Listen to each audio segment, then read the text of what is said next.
Ya. Kalau atu malenganga tumul fa'alolo lita ya fou ia man ma'apese manol tatu ya foi fona maua mai nei o nanga e pe ona ye lita yao ya o po kalama foi e pe ona fa'afina o nanga na tu tau fi o lea ua tala i falesoa nisi o ta'atiuga fo'i na fegai ma le ʻaufaigaluega o nisi o una na tala mea mai i le taeao ia pei ona i foi o upu o le atua sapuina ia le maisi fo'i sa sofa i mai soato le malupu o le taeao ia li'ia le atua o i ʻaufaigaluega na fegai ia ma le upu folafola a le atua vi'ia le ali'i e fonei tulā o le taimi o le malupu taeao fa'alegaga e fai fo'o le tatou fetaiai ai uma o le taugalugalu le ea Kaya mat whawhine i te mresunga le te nei por whai aonga, so kai ulala whai toa, ia whawhine ia tu le manu le tatu tunu, le pai o le whai ngawenga le tua mo whatua,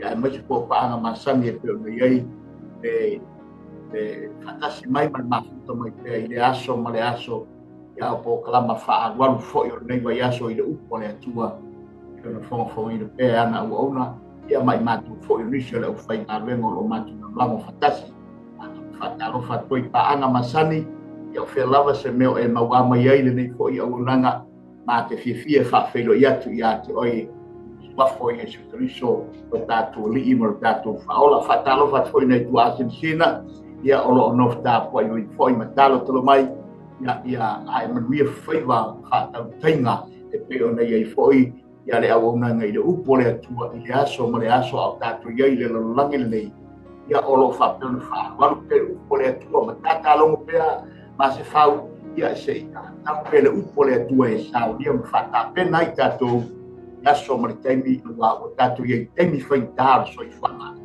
tau fo na tatou nofo amu fantaski nofo le upo le atua i o tau whinaro mo tatou loto tau ni pe i tatou le langi ma le ola i whao ia mai se o le fi whao mai so whatalo wat fo i o i kalesia mai se foi o kalesia o kuno no ma o nai atalo fatu le whaingaluenga le tua mo la tu fritua ia mai fo na matua malolo man malo pensione ia tu pa ai apianga yo ni foi ma ai manu pai bo la to le whaingaluenga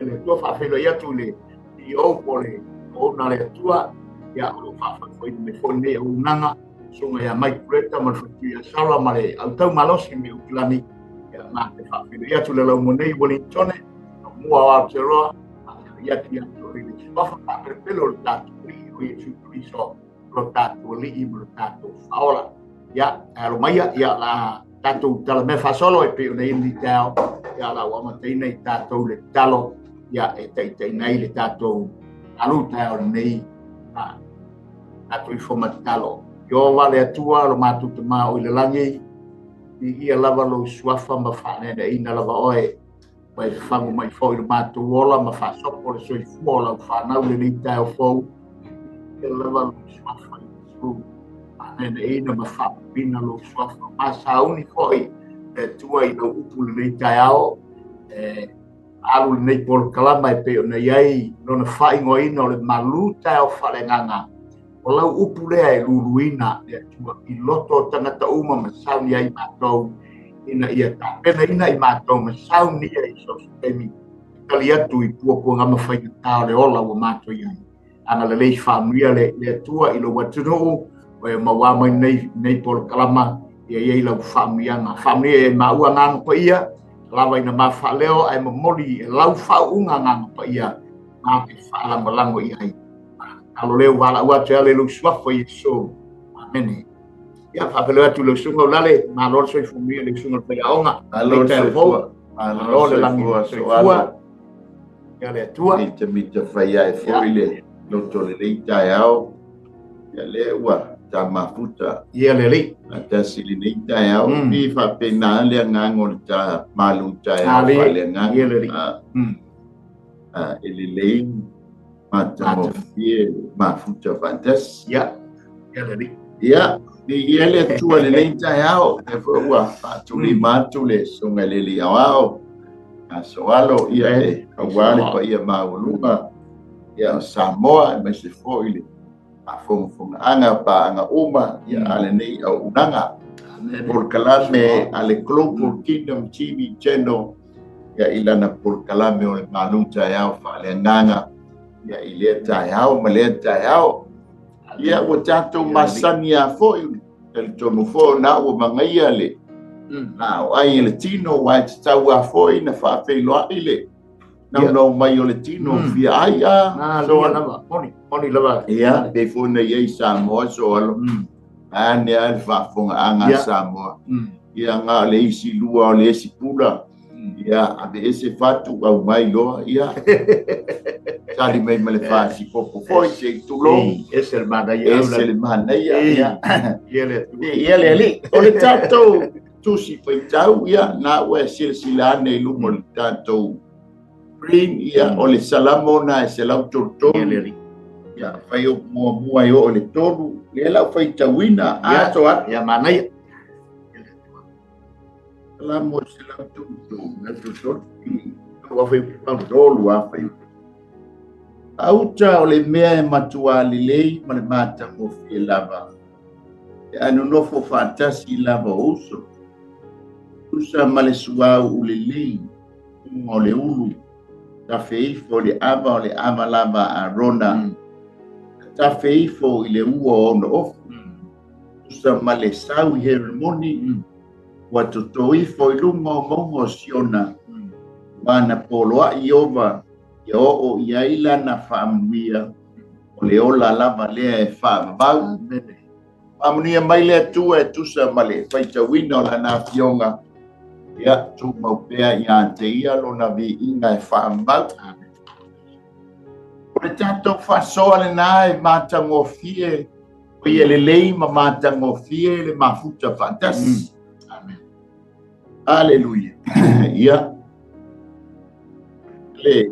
Ko isi tanga e fale tu le ele pe a mafuta fantasi aso talo ali ya au isi foi ma tanga uso ma tu fa fine pe a bala le pe no foi o le fel fa fale ale mele tau moli pai ele tu stala o le tamo tavita si tau la titia e si au talanga foi tu sa male salamo le nei ya pole sina tala anga foi o le tusia salamo e pe o na sila fia e foi e fia foi ia mafo lama ia mamanatu ia ele tusi le me salamo ia masami ama e mau male tali tonunga fa Israel ia o le pese o mi inga ele tusi le me salamo e ta ua foi o le tusi o talonga ia mami inga ai mata ulia fo ele o ele nga o tapita la e onga le salamo le se la totokia kasileo ana salamo mai salamo e pe a fitu tolu anga il fitu lima salamo na tusia e tapita ia o mai le ile tango o asafo ia o le tai pese le a tapita o le tai vi inga lea ia papai pe amas ana salamu na tusia o mai lea fo i le whana wako matau lea fo i le to ina lea sa maliu i o le tai inga mai a mose o no walato te walato whaitio ma te le tai inga mose ia aina soifua ai le whapea na whanau ai le whanau o le na soifua mea le whanau e la e pea mara se funia salamu na tusi e whanau ngā ko o mai le tupo solopona pea pe ua ia o le pese a mose ia le tusi tonu le tusi salamu le pese le patu a tatou toi whanongo iai le taimi o le no fotuku ke viso le pa mai e pese a mose le pese le tamai mamoe tu ke pese batasi ai aso nei i oi moni ia male tama o he mana tano tasi o tai whaai o tai pese. Ale tamo tapita le fo itusi ana tu salamu te tes. O le ao te lenga o le tusi nei salamu. O le mau ma le talitonunga a Israel. O le tusi pa ia atoa. Ato le mau. Ia le salamu o mua o le salamu se lawi masifu. Ia ato nua matau mai whātatau i le atua ma le tangata. O le salamu e whātatau i le tangata e puma ma le tangata. Ma le tangata i le lata mai ai. Isto kore mau. My God and I, o lo matua ma. Danga o le pese mai ai pese salamu. O le e minga ko i le tala mai o le fuafuama. O le tuniola, ia o le whainoa, tona autu ese le pese mai salamu. O le telo salamu e me whaio na whaamaina. Ia e tu whatasia i maenga nei. O salamu e winga i Mesia. O salamu e winga i le meamoni. O salamu e winga i ngase. O le pese o le aleluia. O le pese o whaidonga. Ia o ito. Ia o whainga lotu ta poinga. Ia o mea whainga ta. Ai whaita. Lo tala mai a tūlanga ia. Lo iai foi salamu ma so se teini. Salamu foi talawhenai talamuna. Ia o whanau te inga o manaona. O whauunga ki tōku le loto. A le o langa o le tangata. O le tusia salamu. Mai o le fatu. Ia o le tusia. O le vainga la le tusia salamu ia Yesu. O le pili le atua. Lo pe pese ni inga jutonu le kalesia. E loto maleanganga. E mafuai o na maua le mafutanga. Andas. Amen. Tato mata le mata o le mafuta. Andas.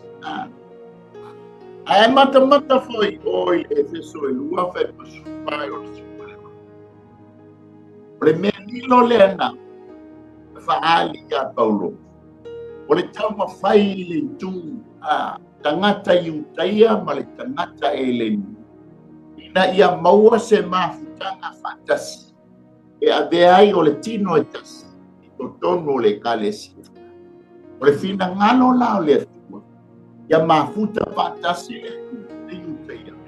Ma le e le ni totono o le kalesia. E aveai i la akua ma tino e tasi. O le matangofia lea male lelei o le mafuta fatasi. E una tau mawhai mai ai apostolo Paulo. I e por kalame ale. Ia. E to e ne ke ua. E moe ai ele como stalo les for le nei. Ono le tau mawhai ia mafuta fatasi. Como stemi. Ana e por kalame le pati sama ele sama ai. Ato fu ia ole mele ele lei mama male mata ofi ole mafuta fatas na ka ai tu ele mania ole mata ofi ole fellowship fatas bisa paso so ele ana tele la ala tala ina manga wa enga ia na ile lo awa fa ko mane ino ko na ta ono ta tai ta ia fai ona no me to o i vai ngai o umana ta no fa mama ai ta te o i au tu le ta au tu le ta ko ka mama ta ta ni kai ia le mama ta ko fi ma sa no ni no au no fa ni ko ai mo ia ma ta ta o ia la to sa ni to na to na to fo i ma ta na ia o pe pre tu ai a fio de mi pre ore au pare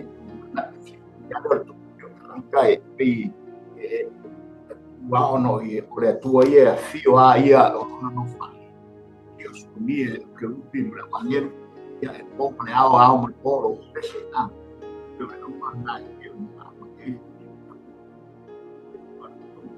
ya tu na tu nei ta au tu ele le ma ta file na sa no la le tendu fano pei foi le ye le au wala le fa pe o le mafuta fata si foi le mana ia ta tu no fata se mana ia na wai ye foi tu la fa pe na sa no la le ma wa mai la fa no ye ai nga ma fata solo ele ai se no filo no le ele fa fa ai se fa kana se ta tu atu o le ma ta tu se mana tu ai na o ka se mana ia fa to ta mu le se a ile ta tu ai nga po to so to wa fini pole to ale le mana o ta tu ke o se na le mo o sa ro fa ni mo le na ro to ta la la va e nga ye to le yin tam ta le mai o le to mo por na fa na po e ka le si e to le sa mo ro to ta le to se ma na fa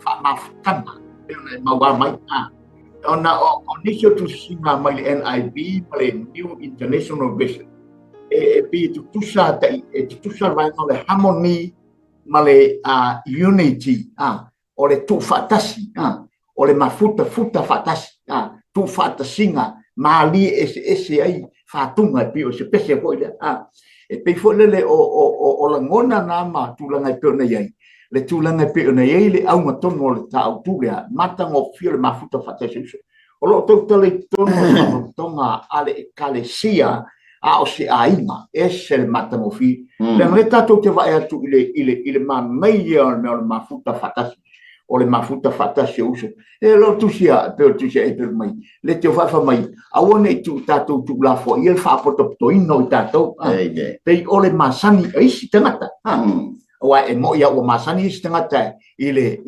le fia mafuta e pe ona ia fa tonga I tono e kalisia atalo fo maftanga ma fontanga ia a me fo e kalisia ma le lotu ia pi le mafia mafuta mai stengata a to tonu I o lo ia le mafana ma le fatu o le tua se tu lo e ma fai na tu fatasi le ngona unity tu fatasi ia tupu ai le ngona le lei la ngale tatu atu ile matauti o family ngale moi ile tatu si matanta na pensa so atu le tilo le tau fa taili fa so le fa tu ina se sili tau matang ia o le ase me le lei ma se matango fie ile mafuta fantasy na le mo e te maua le whai opu mua.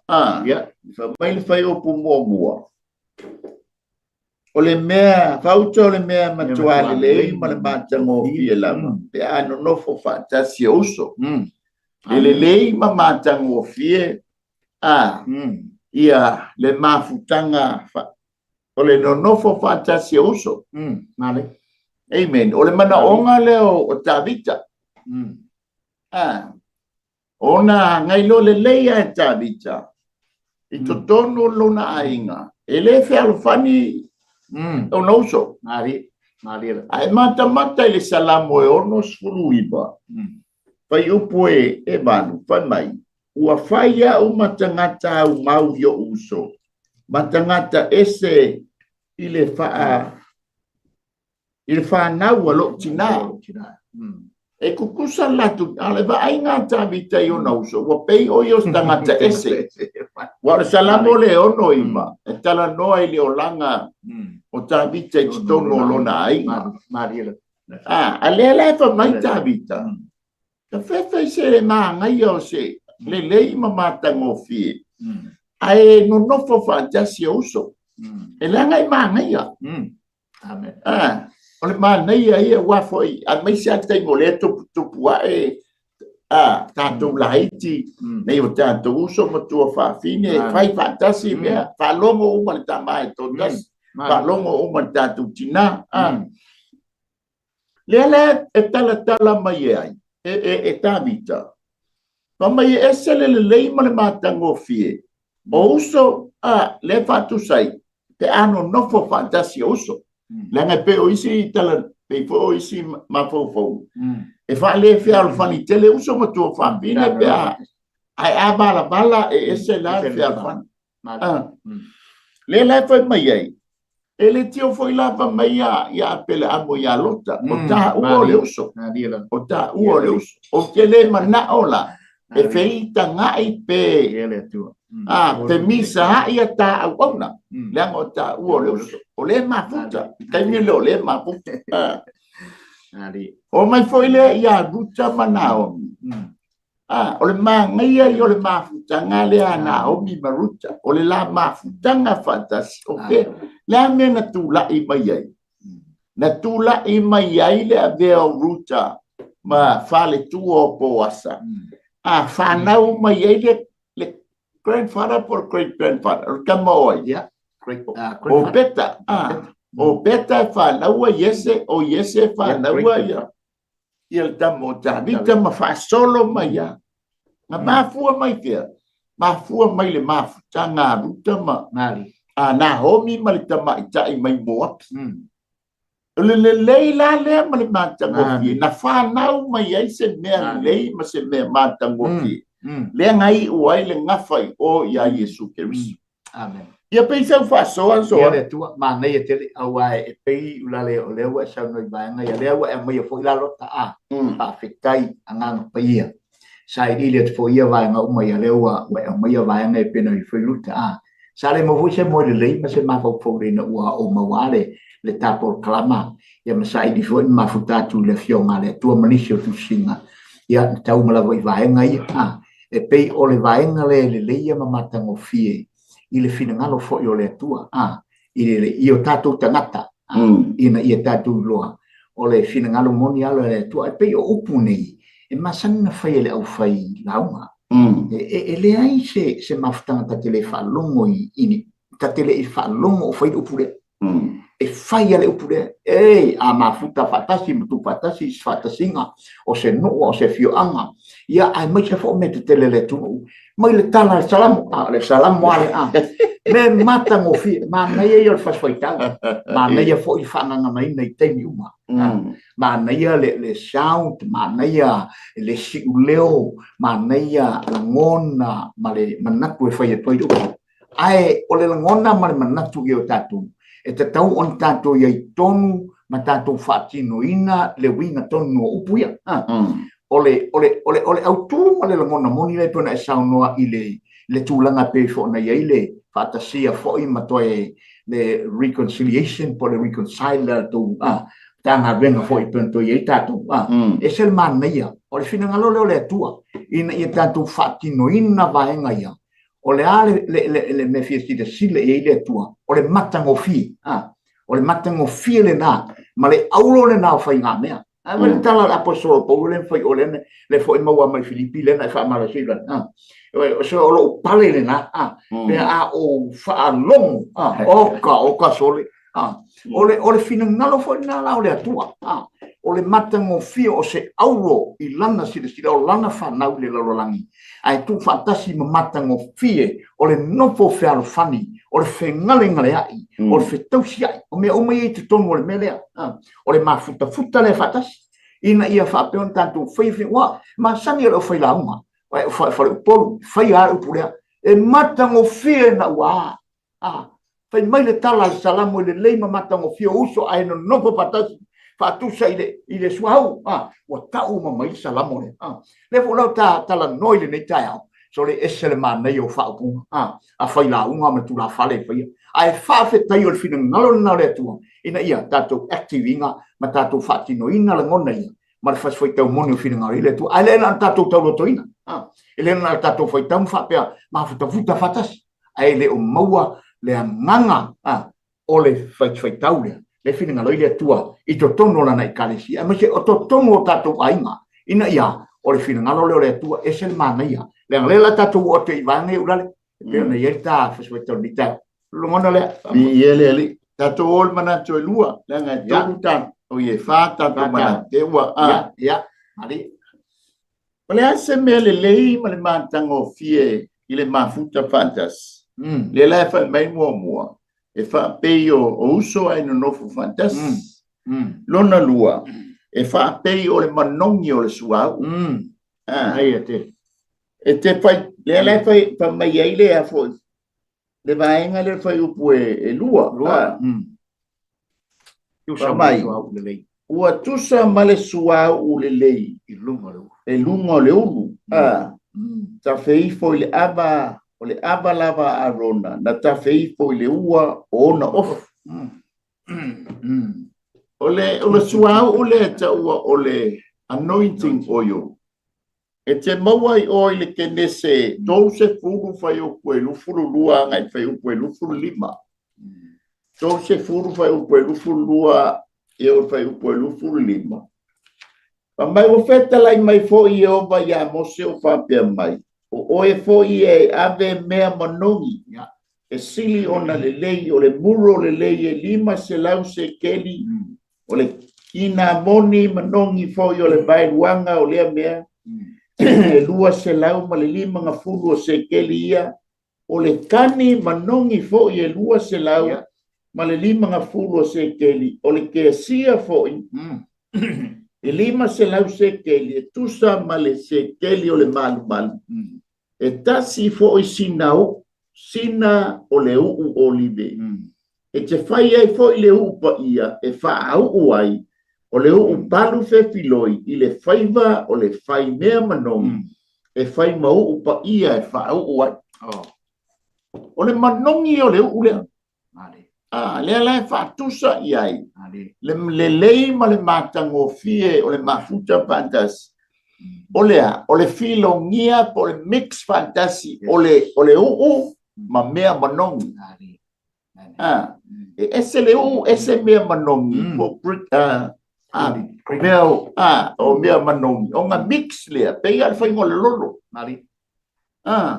o le afo ia ki ngā mongi o le moso oi langa ali o nga mix whakasi lola ia lea ngā maua mai lole o le suau e maua mai le suau o le māngaia I o le manongi o le suau suau mo ia sa mo pape na umala le leima le matango fi o le maputa patas e whaatusa I le manongi o le suau pa maila ona sa ale I lungo o le ulu o le whaitaulanga ia o mai le ava se o mai le ua e le se ta ua le whaitaulanga te ale sa ia le oi o le pole suau o le whaauunga so e maua le e whaule e a vea le whaitaulanga o le whaitaulanga whauina ina o sa ia le u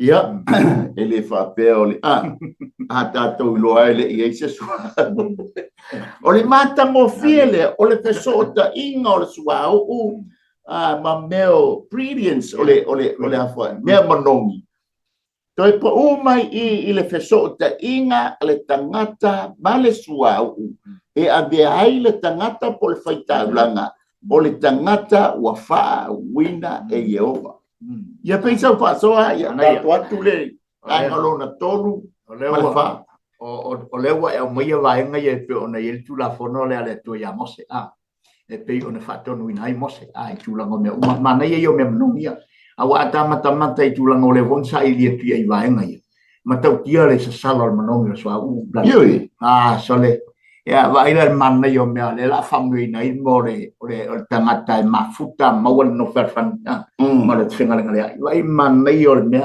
o le manongi la le sa no la le tu fatsa sini vai pe fona sa no I tulanga o ingredients le e tu I tono lolo pe o fia o manongi o la auia pe vole tatu te mai anga o fenga to ile fai sa mo yeso e uma ia me manongi laula au manongi sole e ke vai se sala tate ai asone sole o sumulo o que ele falou woi a wala voi e le iai ia taimi e tato mata I le whainga tuai I lona whainga le sua ule tsa noi gale so le anga le sua ue tau mata le sua fo le sua pa ia le anga le mai ore whaau oi tamare o a rona ma lana whanau whaau ua I le umanong le anga o le tau tala le sua manongi vai le o sa sala manongi le e ao fia uma tu mistanga tel manongi so au oka e manuia le falongo o smell e falongo tangata ma pleselis tangata I le fau uma so au a fa fele wa ato ye manongi me ia le wa fia ye manongi ato to I me ale tu e sel matango fi pe a fa ia ai mau e tato le no fo fa fani mal fe ngale ai a wa tato te feuta I per tala l'apostolo e fai oi e kale a wa to te feuta e a ia mau e tato le mafuta futa fatasi ma le no fo fa fani or fina ngalo nale tu mo tato wa la tale fi mo Yesu samo e tau tato no fo fa ngale o le tau tala se vai ngai tasi de tu de matango firma futa fatasi uso lo tala no e per matala no atu ni tau ma futa fatasi fascino le kalesia fascino il va uso ma to fa fino a inga matua ma fa nau o le fina ngalo na le tua fascino ilana ngawenga ilana kalesia o fa poto tonga lo tato yai ina ia tato maula tato no fo fa ngala e tato no fa fa so tu le ula ia le e te maua I oile e pelu e mua fai o puiba. Ya. Pa maile e pelu mua me o puiba.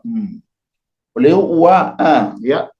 O e fia I le ami o tonu. A ua e ino le ami o lea. O le melea. Ua faa winai o e le atua. O lou lava atua. I le sua huu oli. E sili I e tau te fantasi. Amen. Fa mai leo le ia kopo I lima fai o poe e se fulu ma le fa. Amen. Fa mai fai o poe se fulu ma le fa. Wa mai eso o toina a mia tuieto ino le kalesia ia lato te talo mo ia. Pe a umo na fa o ia te ia. Ile sua o ile suafa o le ali. E vai le mana ia kusole. Ole le lei ma le matango ie fa pe ole manongi ole suau. Amen. Pe lau no tau tala atu. Ole fesota inga ole suau ma mea manongi. Ole fesota inga ole tangata ma le suau. Amen. E a beai o ia ma tangata ua faa wina. Ole le leila ma le matango fie. Pe a faa wina I tātou e le nganga po ia. A tātou whaia le ngā lue ngā le atua e wha moi wha unga le atua. E o ai le ukua le atua I whina ngalo maloto o tangata. Awane ia vea le tātou ngā luenga. Awane ia vea le tātou mafuta whātasi e pei o se sume e palo tangi. Aia dele mafuta fantas. E ala le fa unga le nganga pa ia e pe ona yai me manongi wa to sto mo swa. Ai me se foi le sota inga o le faita langa ua fa wina. Dele te ola fa meia tabita ina o fa yatu na ona wa le kaimi la o ka mo sumoi. Te tu lo me fa meita vita no manul. Ia mamao alo lima le ua ile ua faa wina. O le mafutanga le ua faa wina. Ma le mana o le nganga pa ia e sili o na le lei ma le matango fie. Pa ia fefe iai le tangata. Aisea, langa o le ua iai le mafutanga fantas a le tangata ma le faa unga le nganga pa ia. Amen. Mona tuu lea I le nganga pa ia ma le atua. E nate faa foi. Ole le ase le lei ma se matango fie le mafuta fantas. Fa pei ole sau mai le maunga o el moni ma le sau mai le maunga o siona. Ia pei sau fa poposor. Na ia le la ta o atu vai nga ia a e se matango fie. E pei ona ia ole rainga nai pei ona ta ua I tele le vai nga le wa ole mana ia ole se sala le sua male ele so na lilingia fo swa u le ula ia ala ngal swa u ia swa wa fa u mo ina to wa fa pa ina I le vaenga e tu sa mal fini ngalo le tu tato wa inta wa mata ai me wal fa fonga mai le tu ole amata sa ai u le tamalo swa ta fei fole amata mai luma tato wa ai amata ngor me e tato wa ia o le ngata fo yo fa nga venga le tu o mau te ta I le kalesia Amen. mo ia le fa unga I tauna lava ai le fa unga I tafe mai luma e a fua mai maunga o pole tu a fu min monga manuia o se no o se ainga ia ole sua ula ya le no nata ina ia fapea ona amata ona tafe mai runga tatu vai mai tala anisio tu sina e manuia i fa longo anistanga e manuia le latu fa longo ile manongi manongi fai tau langa manongi le u manongi ole suau ulea lenga olai sau uma i le fau uma lea na sa sai runga ole u male ao le tai ole kalesia ele ngata fo i le tai ole kalesia arta mau le ainga le fau uma la vale ina ia tanto wa ia pe ni ia tato fau uma lea e ma fai on tato wa ia tu ina ia tato tala no atu tato tu fatu tato fa manu yatu tato te talo ai le fa mianga le atua e ala ida le suau ulea le wa mai mo tatu le la ta o ile tulanga ole saure mai harmoni la ai le ta ya la me ingo lo we te tala no ile ofu ya na le sau i ma mai e ta fe mo wata mai le aba ya ata ulo e mapalu tanga telo no sina mala na ya mali ia ai fo isi aba u fale haleluya tafe mai le wa tafe mai le ua haleluya mataulia la ole taimi le fa wina ile fa taula ele o tu lai ele o yaiso na pulo foi le masania lo nau e talitonu foi ele ole taimi le ole wa fa ofu e fota ai talitonu ole ofu tala loa ma le ofu tino la le lei o ofu la e ofu el faita blanca ona fatto ali lingi le lungo le monongi e fa o e mata mai la e tafe mai maua mai le ua ole ofu tala loa e tala noa le ofu tala noa o Yesu ke viso o ia ole upumoni mali o ifo lea i lalo le fele o le ofutala loa. E tala noa o le tu pao o lo na of. O le ata o lea. O le ata o le wha amalo longa. Amen. O na tafe mai lo le i lalo e maua mai le ofutino la lei le pai. E tala noa i lea. E tala noa i le upu moni ma le ola. Complete salvation le maua mai.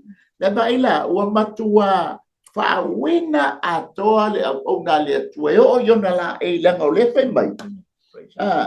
Na tafe ifo i le ua o na ofu e maua umala ofu ye lua o le ofu tala loa ma le ofu tino la le lei o le complete whaunga la le wa ofiti ai le whaita au langa o le ata manino le o le lei ma le matango fie o le mafuta fatas. Tato wole manato e tolu. Le fai upo e tolu. I banga mua. E tusa ma le sau yeremoni. Ua toto ifo i lungo maunga o siona. O le mafuta fatas. E le lei matango fie le mafuta fatas. E pei o le sau e toto ifo i lunga o ai. Yeremoni. Ai o mailea. Le toto ifo i lungo le maunga o siona. Pensa fua popo. Ia le tua. Na tule va tula.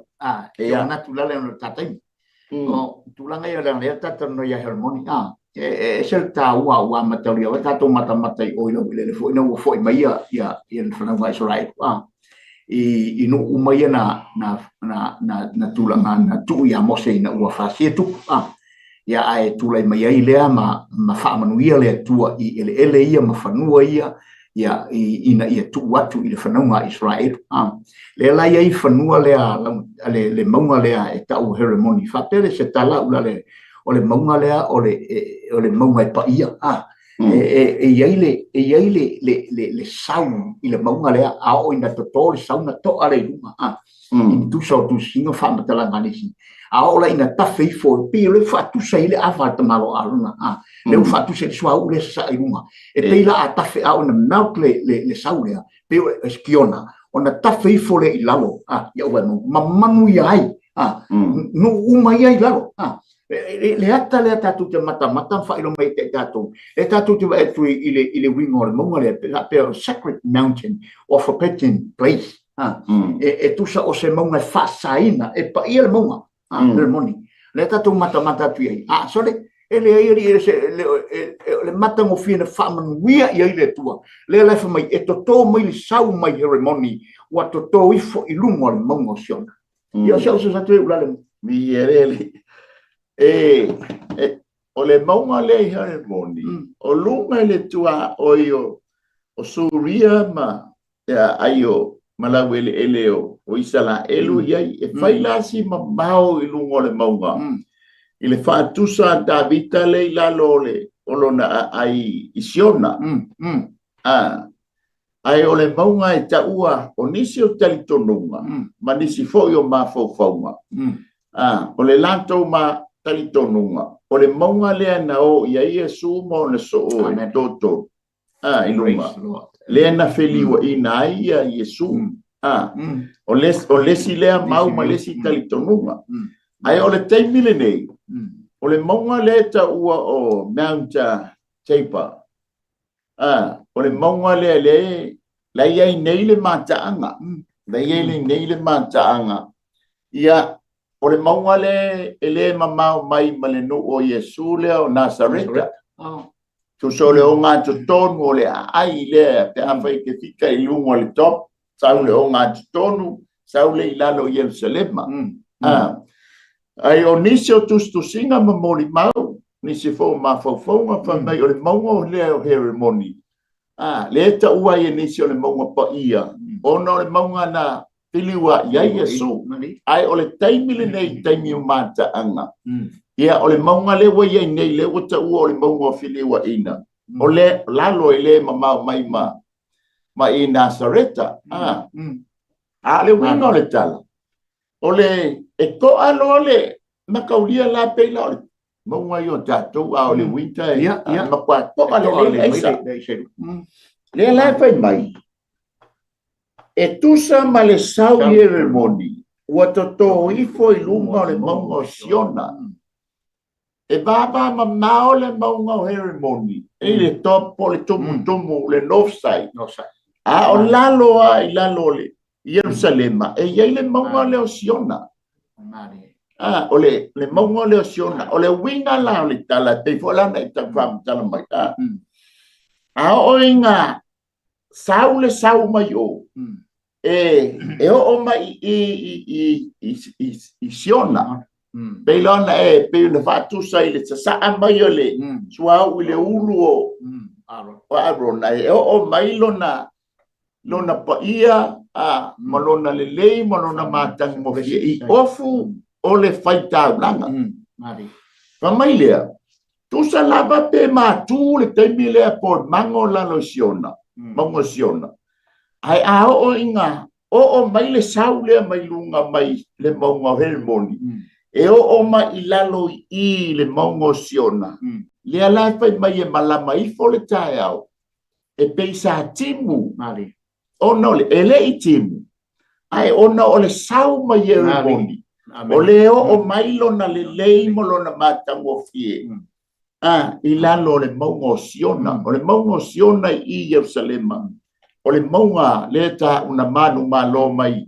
po le ai Siona nga manu malo e Davita mai le au Yepse so o le whaamanu yanga la o le o mai o le whaamanu yanga mai o Siona i ceremony i lalo le maunga Siona e whapena umadato o le mafuta fatas o le mafuta o le lelei ma le matango fia o le mafuta fatas o le mafuta o le fasota inga o le sau mai o ceremony malea ma le wanga ma le sau i le maunga o Siona so nga o le fata singa la o mafutanga o le po le fasota inga o sau ne yelua matau lia foi nga matanga mensen mai le upu sau ina ua au mai le manai na mai le manai sila mai le atua e pala le mele na mai o na mai le o le sau ua kava ai le lau ele ai tu ai lunga le tu ai lunga le manai ina ia awana i palapala le me tau mafa ai le Israel amen o le fsota inga la o le manai ma le sau o le mea matangofie ma le lelei o le pei o se ufi lau pei lau na ia le sau pei fo ila le tala lea fa mai e tusa ma le sau i e boni e to i lunga le maungo ai o le maungo sio amen ia pei sau fa sola ata o i le bainga muli muli le pa sia so tu la le no bainga le wa pe o ta si le bainga le maungo le ceremony it's a blessings of unity o le famanu yanga le ina wa pe ona tala no ile connection le ina o tu fatasi ia vaenga io ai mamanu ia ai le tafe mai o le famanu yanga le fina ngal fo na le tu me ia tatu mo le famanu yanga le ia tafe mai famanu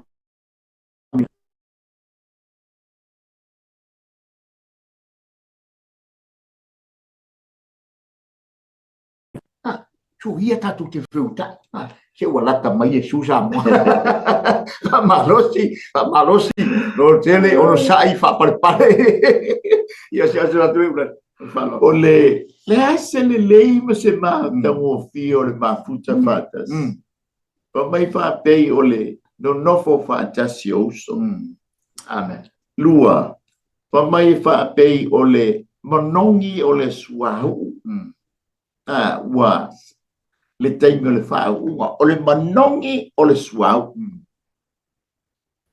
Lona tonu, e whaapei o le sau mai ceremony. Ai to tō ifo i le mongo siona e beo ne tau whaamitalatu. Lona tonu, amen. E whaapei o le ola, e whaapamau. Le whamai whai upo e tolu banga lona Muli. Awa poloa iova o yaila na fa mania. O leola lava le fa ba. Ele lei ma patango fie le mafuta patas. E pei o leola e fa ba. O le fina ngano le o le tua. Amen. Ina ia tatou mafuta patasi i leola e fa ba. Amen. O le leile ma matango fie. A fia a faita te fia ma futa fata si leona e fa ma e le si a wala tato te o ai o lo tato talio Yesu ke wisu e fai male in fa o la soa ia pensa va popo ia na fa o matulia o le ta fa soa ia porta ma luta e fa le nganga ile le ia le fa fo nganga sa mo le ni tao e pe lava ona ma tangi a tata tu pea le tulanga i pe na ia le upo le tua e le ngata ia ma ua le foi tao ia la fai ngā ruenga o e wharafola le tala le le tua o rona fia ngalonga mo le ute ngā fai ngā mea mai so le aunga ngā mea uma o le tatu wola ma le tatu nofo wharwhani o le tatu te wai whamianga o le emi le ola e whababau the everlasting life a vai te fia nofo i le ola e whababau a vai te tu fifiro i le ola e whababau matafi o le ola fa o le tatu ke emi le ola fa tatu te le o emi ke kia mea i le lorangi nei o tatu va ai matatu matai tu le fina ngalo le tua o le fina ngalo le na ina e tatu no fo fani ma le tatu ma puta patati ina ia tatu ai le famanu yanga le wa mai le tua e mai ala ya Yesu Kristo o lana famanu ile na o le ola fa va o fea tātou te whai, fea tātou te iu tātou te iu le whaamianga le atua ko wholawhala mai mo i tātou o le ola le whaamau, mea uma le lalangi o tātou whaia, ina ia tātou whaia me uma, ma lo tātou matau, ma tātou ai, pito tasi le tātou ai, o le ola e whaamau, lo tātou tau uma, ma lo tātou tau ile na. Ia le so satu le ulale ma le ngang whaaloa le tai mo le whaasoa, o le leile ma le mātango fie, o le mafuta whandas, e o i le ola e whaama amen aisaloa o le teimi o le unua i e kalesia teimi foi wa mata le ngā ioi ngā le ngā ngapaia te maua i o le ngā luenga i lua fai upo e whawhai o le fai upo e whalima fai mai ua whaatasia usa leo mafuta leo so fo i e ua whaatua tua o malama ua tu'utele a latou mea umalava ua fa'atau atu fo'i a latou fanua ma o loa ma ua tufatufa le tau o ia mea i tagata uma ua fa'atatau le mativa o le tagata ua latou nonofo pea ma le loto gatasi ia le la mai le maga ia e fa'aupopo e fo'i le ngumela o le kalesia ana i te efa mai fa'aupopo le kalesia le ali o aso faiso o e ua fa'aolaina mana ia le li o le leile ma le matagofie o le mafuta pa'atasi e le gata o le finagalo le o le atua leanga fai ai le ave ai le fa'aliga ia Paulo o le mea lilo ina ia tau mawhai e tō whātasi le iutaia ma le e leni i tō tōnu o le ekalesia e mafuta whātasi ai e a vea ma tino i tasi le anga o le ekalesia o le tino leo ke riso amen o le la whātali le mafutanga le whātasi amen i le teime ili ai le pūwha uma le atua ona toe ona li mo le ana toe tu mai o e woti o ya te riso ona li ua le o itato o e toe ona tato wo fatasi wa mafuta fatasi ma tato wo e feilo ai mai Yesu ke riso i lang o le ata le e o i le ola e fava ba le lei ma le matango fi o le mafuta fatasi praise the Lord. Amen. O le tātou talitanunga le pe o la tuspa ia. E iai le taimi. Po whea lava o le te iai le kerisian. Po Samoa, po Hawaii, po Amerika, po Australia, po inei. Lungai au kilangi ma Wellington tu e fia o le nei la langi. Mai le North Side te o le South Island. O le ese le mea tātou ke le nofo ai. A le winga le o le talai pei o le whaamanuianga. O le mafuta whātas. Tātou te mafuta la whātas. I lumone no fua whaapasina o le ali. Una tufa mai leo tātou pale. O na tātou wa aia le i le tātou leo ma moe le lei. Po le tātou wa. O le tātou whaolo Iesu ke riso le whawhailoa i mai lea. Whawhailoa i mai le mafutanga ua whātas. I le ea po le bani moni. O le winga lea. E o i le ola e whawabau. Le lei ma le matango fie o le mafuta whātas. Ia, Samoa, ia o le tātou malu tai au lea whalea nganga i le lei tai au. Ai ai fo i se ngangana o le tau tamali i lau whaafonga ana. Amen. Ia o le mana onga lava ia ma le tau le mau o le mata o le Global Kingdom TV channel. Po le maluta e au whale nganga. Ia tatou sao uma i le ola e whaamabau. O le afi sao nia i le fili maana au. O le ola e whaamabau. E whaatau no uai le lei ma le matango fie o le tātou mafuta whatas. Whaaftai tele lamata mai lau upu le nei tae ao. Ia rau suafa. Lau soso ni mai whaamanatu. Ia te mātou le tāua. Le li eo le mātou mafuta whatasi. E winga e ala i au whaamanianga. Ia mai se fo i lau whasoa mai. E oa i le ola e whaamabau lea le lei, ma lea mātango fie. Ai whaafitai le atua i awa fionga. Whamangana so mātou whale tonu. Tu mau i ati oe le vi inga ona o Yesu. Amene, ma amene. Ia, mai ate i maua nei, ma le lau mua. Ia, e iaisi por kalame le Global Kingdom TV channel. Ia, le la so mai. Ia, se i o a fo ina nei. Ia ile por kalame ale la o ai ale tupu ia o lo tape na ina mai au kilani ia amen ai mai ate ma ua nei mai la ua Wellington ia o ma nei al sulu la le ja ma ftai le tua ile na tufa mala na fa so mai ia o mavai atu foi matangi malolo wa ia a lo wanga le mai pele ia ma te fa pe atu ai Samoa manuia fo fa fai o le ia so fa soifua